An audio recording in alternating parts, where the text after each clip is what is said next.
37वें दिन का जो जंग है इस वक्त है यूएस इसराइल और ईरान की जो जारी है मिडल ईस्ट में। उसने तकरीबन जो पूरी दुनिया को जो अपनी पेट में लिया हुआ है और उसके बाद जो उसमें हालातें हैं वो दिन ब दिन जो बढ़ती जा रही हैं। तेल की प्राइस बढ़ती जा रही हैं, गैस की प्राइस बढ़ती जा रही हैं, शॉर्टेज हो रही है पूरी दुनिया में इस वक्त।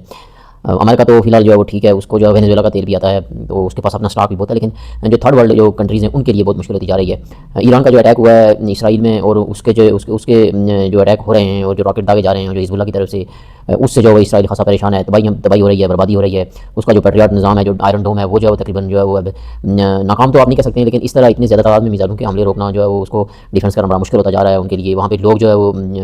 इस जंग के खिलाफ जो है वो बाहर आ चुके हैं। वो उनकी तरफ से बड़ा प्रेशर है इसराइल की तरफ। इस तरह अमेरिका में भी जो है लोगों का बड़ा प्रेशर है ट्रंप के ऊपर। एंटी वार जो लोग प्रोटेस्ट कर रहे हैं वहाँ पे। उस चीज़ ने जो है वो फिर जो है वो यमन ने ज्वाइन किया है ईरान को जो लेटेस्ट है, तो उससे जो उन्होंने इसराइल पे जो क्लस्टर बम जो है वो क्लस्टर जो है वो मिसाइल वहाँ पे मारे हैं और उससे ये हुआ है कि उनका जो बेन गोरियन एयरपोर्ट है वहाँ पे जो है वो आग लगी है, धुआं उठ रहा है वहाँ पे और वहाँ पे जो है उसने इवैक्यूएशन करवा दी है इसराइल ने। बेन गोरियन जो एयरपोर्ट है वहाँ से अभी जो ताज़ा जो है वो खबर है जो इसराइल के जो खबरसां इदारे ने जो दी है।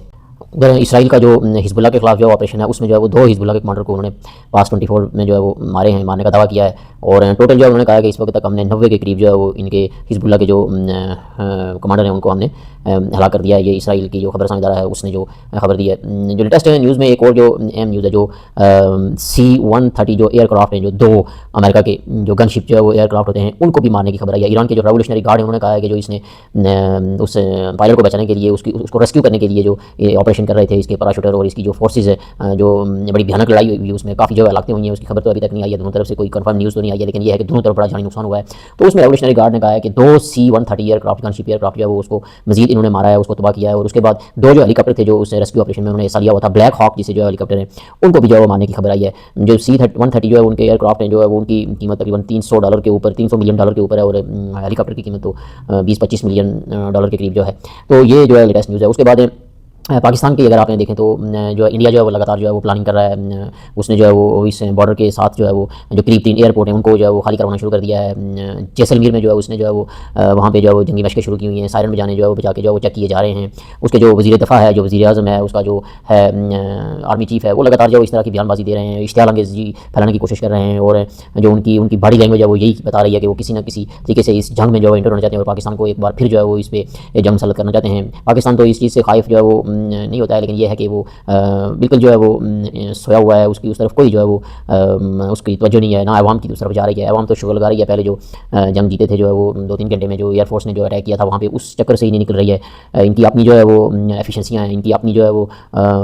शोबेबाजियाँ हैं, जो मुझे लगता है कि आने वाले दिनों में ये सारी निकलेंगी और बड़ा मुश्किल हो जाएगा इनके लिए। पाकिस्तान बजाय इसके कि वो इस जंग की तैयारी करे, वो जो है वो उधर जंग रुकवाने के चक्कर में है ईरान की और USA की और अफगानिस्तान के साथ जो है वो अलग से जो है वो इसने सींग लड़ाए हुए हैं। तो ये सारी चीज़ें इनको जो है बड़ी परेशान करेंगी। पेट्रोल का वो वाला है, एनर्जी का क्राइसिस जो आ रहे हैं, महंगाई दिन ब दिन जो है वो बढ़ती जा रही है। लोग ऑलरेडी जो है वो इस हुकूमत के और इस फोर्सेस के खिलाफ हैं, क्योंकि इन्होंने जो बड़ा जुल्म किया है पाकिस्तानी आवाम पे, पाकिस्तानी आम शहरियों पे। तो वो जो है वो सारी चीज़ें बड़ी मैटर करेंगी ये आने वाले वक्तों में और ये जो है वो कोई जो है वो होश के नाखन नहीं ले रहे हैं। दूसरी तरफ जो अमेरिका का जो है डिफेंस है वो है जो सेक्रेटरी है जो उनका हेक्सेथ, तो उसने क्या किया कि वो उसने जो है वो अमेरिकन जो पीपल हैं, जो अमेरिकन लोग हैं, उनसे जो है गुजारिश की कि आप लोग जो है वो अल्लाह ताला से दुआ करें, गॉड से दुआ करें कि ईसा अलैहिस्सलाम के सदक़े उनके तफ़ैल जो है वो हमें जो है वो इस जंग में फ़तह नसीब अता करे। तो वहाँ पे जो पोप हैं, जो वेटिकन में जो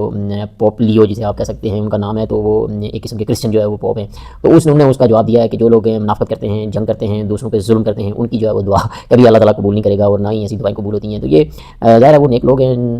दुनियावी हिसाब से, उनको क्या लगे इन चीज़ों को क्या लगे, ज़ाहिर है उनकी ड्यूटी है अपने लोगों को जो है रास्ता दिखाना। पाकिस्तान में तो मुल्ला जो है वो जो बात कहेगा जनरल, तो वही आगे जो है उसी की जो है वो पैरवी करेंगे, लेकिन वहाँ पे ऐसा नहीं है। वहाँ पे उसने जो है वो क्या कहा और पोप जो है वो लोगों को क्या बता रहा है। यहाँ पे जो है वो सारे जो है वो ये उलमाए सू जो है पाकिस्तान भरा हुआ है उनसे, और ये सिर्फ और सिर्फ जो है वो 2 नंबरियाँ, नौसरबाजियाँ, झूठ फ्राड की सपोर्ट करना, इन्होंने जो है वो सबसे ज़्यादा जो है वो नुकसान पहुँचाया है। जो है वो हमारे यहाँ जो लोग जो है वो इस्लाम से दूर हो रहे हैं या दूर हुए हैं, या जिनका जो है वो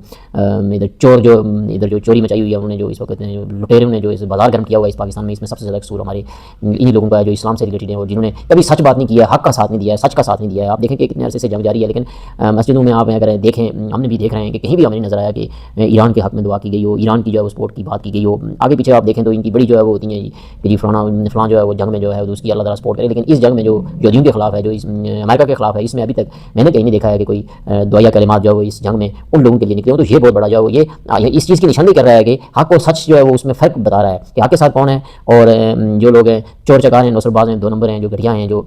यजीदी तबका है उनके साथ कौन है, ये सारी चीज़ें जो है वाज़ेह हो रही हैं। इस वक्त दुनिया दो जो है वो ब्लॉक में जो है वो तकसीम हो रही है, एक यजीदी ब्लॉक है और एक हक का ब्लॉक, इमाम हुसैन का ब्लॉक है ये। और इस वक्त पूरी दुनिया में जो है ये शिया सुन्नी, ये जो बरेलवी और देवबंदी, ये सारे जो है वो मसलक जो है वो धम तोड़ रहे हैं, सारे मसलक जो है ख़त्म हो रहे हैं। लोग जो है वो सिर्फ और सिर्फ जो है वो मुसलमानियत और कुफरियत की जो बात कर रहे हैं, कुफर और मुसलमान हक को सच को जो है वो अला कर रहे हैं झूठ को झूठ से। तो ये जो ना हक और सच की जो जंग है झूठ के साथ है, मुनाफिकत के साथ, उसको जो है वो डिवीजन जो हो रही है इस वक्त पूरी दुनिया में। आप देखें यही सिचुएशन है, यही जो है वो हक वाले लोग जो है वो एक तरफ हो रहे हैं और यजीदियत एक तरफ हो रही है। तो ये बड़ा जो है वो एक प्लस पॉइंट है, अच्छा साइन है अल्लाह ताला की तरफ से। मेरे ख्याल में इस वक्त ज़मीन वालों पे ये थोड़ा सा करम हुआ है कि जो हक वाले लोग हैं उनको अलग कर रहा है और जो यजीदियत वाले लोग हैं उनको अलग कर रहा है। और ये अलग करके फिर इनकी जंग होगी और फिर इनकी भेड़ जो है वो बजेगी। जो भी जो है वो शैतानियत वाले लोग हैं, शैतानी दिमाग से लोग हैं, जो है वो इस शैतानियत पे चुप हैं, जो इस शैतानियत के खिलाफ बोले नहीं हैं, जो इस शैतानियत के मददगार हैं, उन सब की जो है वो भेड़ बजेगी और बड़ी भेड़ बजने वाली है। मुसलमानों के साथ जो हक वाले हैं उसमें शहीद भी होंगे, गाजी भी होंगे, वो तो एक वो धुन सूरतों में जो है वो उनका बेड़ा पार है। लेकिन इन लोगों के लिए बड़ी मुश्किल होने वाली है, हुक्मरानों के लिए, जो अयाश चोर थे, जिन्होंने अपने लोगों पर जुल्म किया, झूठ बोले, जिन्होंने उस जिम्मेदारी से हुकूमत नहीं की जिस जिम्मेदारी का अल्लाह ताला ने उनको कहा हुआ है। तो ये सारे लोग, उनकी रस्सी जो है वो अल्लाह ताला जो है वो उसने खींचना शुरू कर दी है। अब ये नहीं हो सकता है कि यार रातों रात जो है वो खींची जाए, रातों रात ये तूफान नूह आ जाए और ये सब डूब के मर जाए, ये नहीं हो सकता है। लेकिन आहिस्ता आहिस्ता आप देखेंगे स्टेप बाय स्टेप, जिस तरह अल्लाह ताला ने इनको स्टेप बाय स्टेप इस हाल तक पहुंचाया है, इनको खुली छूट देके इंशाअल्लाह इसी तरह स्टेप बाय स्टेप इन सब की जो है वो दुर्गति होगी, सबकी जो है वो इसी बैंड बजेगी आहिस्ता आहिस्ता। आप देखते जाइए, आपकी ज़िंदगी में ऐसा होगा और हो रहा है, आप देखें।